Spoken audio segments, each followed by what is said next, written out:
Grandma told me the truth.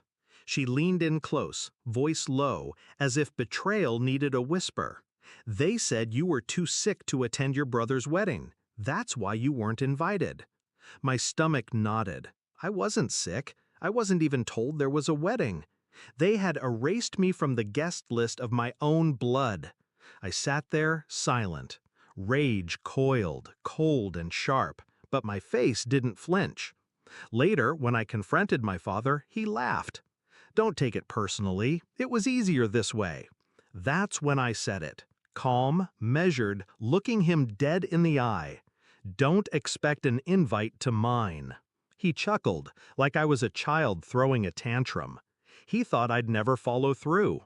Months later, they were all shocked, because I'm married, and not one of them saw it coming. My family used to be my compass. Birthdays, dinners, holidays, I was always there, always loyal.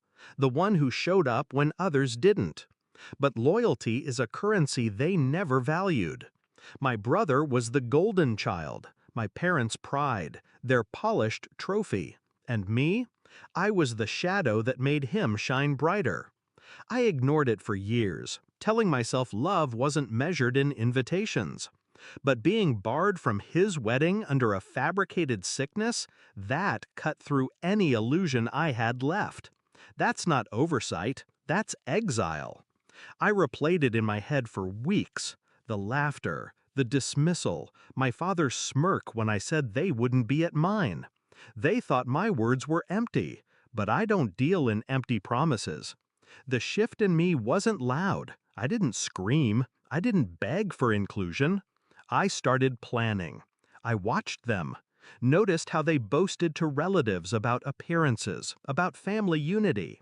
Their reputation mattered more than the truth.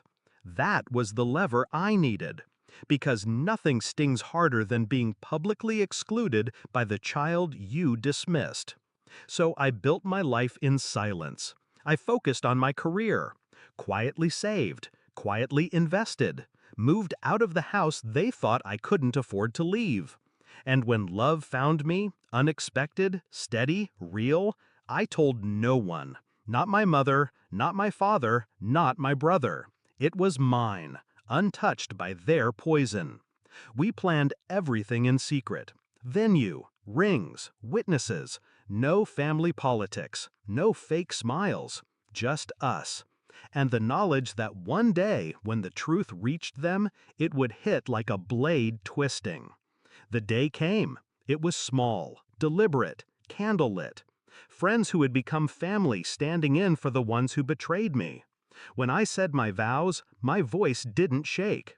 Because this wasn't just about love, it was about reclaiming what they tried to steal. My place, my dignity, my worth.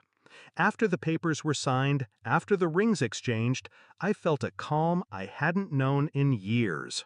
But the revenge wasn't finished. Not yet. 2 weeks later, I mailed the photos. A thick envelope for each of them. My parents, my brother, my aunts who went along with the lie. Inside, glossy pictures of me in my wedding dress. My husband's arm around me. Smiles, real ones, brighter than any they had ever given me. On the back of one photo, I wrote, "Don't worry, you weren't forgotten, you just weren't invited." The fallout was immediate. Calls poured in, first angry, then desperate. "How could you exclude us? You didn't even tell us you were engaged. This isn't how family works." I let the phone ring. I owed them nothing. When I finally answered, it was my father's voice on the line, cracking for the first time in my memory. "You married without us?" "Yes," I said, calm, steady, like ice slicing through. "Just like you married my brother to his wife, without me." Silence. Heavy. Suffocating. Then a stammer, a plea, words I'd waited my whole life to hear. "We didn't think you'd do this." "No," I said, "you didn't think I mattered enough to." Click. The power shifted that day. For once, I wasn't the forgotten one. I was the one who dictated the terms. They were left with nothing but the hollow echo of their own cruelty. And I walked away with everything. A partner who chose me, a life I chose for myself. No stage-managed family photos, no empty performances, just truth. Sometimes people ask if I regret it, if it hurt to leave them out. No. What hurts is realizing how easily they left me out first. What satisfies is knowing my silence was my sharpest weapon. They'll replay those wedding photos for years, seeing a life they weren't invited to, a happiness they'll never be part of. And maybe, in the quiet hours of night, they'll finally understand what I meant the day I warned them. Don't expect an invite to mine. I wasn't sick. I was done.